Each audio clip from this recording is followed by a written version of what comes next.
આજે બનાવીશું સાંભારનું પ્રીમિક્સ। આ રીતે બનાવીને રાખવાથી આપણે ફટાફટ જ્યારે પણ મહેમાન આવે અથવા તો જરૂરિયાત હોય ત્યારે સાંભાર બનાવી શકીએ છીએ।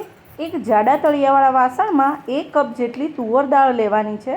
એમાં 1 થી 1.5 ચમચી જેટલા ધાણા ઉમેરવાના છે।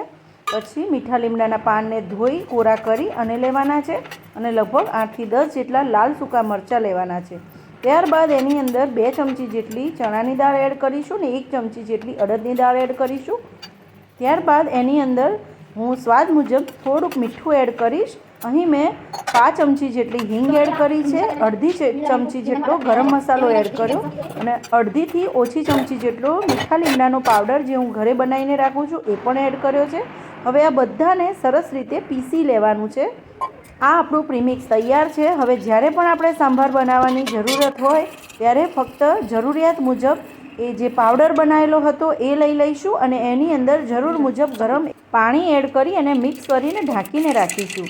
હવે એક મોટા વાસણમાં જરૂર મુજબ તેલ લઈશું, થોડીક રાઈ એડ કરી એમાં હિંગ, લીલા મરચાં, ડુંગળી, ટામેટાં અને 2 નંગ જેટલા બાફેલા બટાકા આ બધું સમારી અને લઈ લઈશું। એનો વઘાર સરસ રીતે કરી અને સાંતળી અને જે આપણે દાળનું મિશ્રણ બનાવ્યું હતું એ આમાં એડ કરી ઉપરથી સ્વાદ મુજબ મીઠું અને લીંબુનો રસ એડ કરી અને જો બધાને ભાવતું હોય તો છીણેલું આદું પણ એડ કરીશું અને બધું ધીમા તાપે સરસ રીતે ઉકળવા દઈશું। તો આપણો આ સાંભાર તૈયાર છે અને આપણે એને ઢોસા, ઇડલી, મેંદુવડા, ઉત્તપમ સાથે ખાઈ શકીએ છીએ। તો આપને મારો આ વિડીયો કેવો લાગે ચોક્કસથી જણાવજો। આભાર।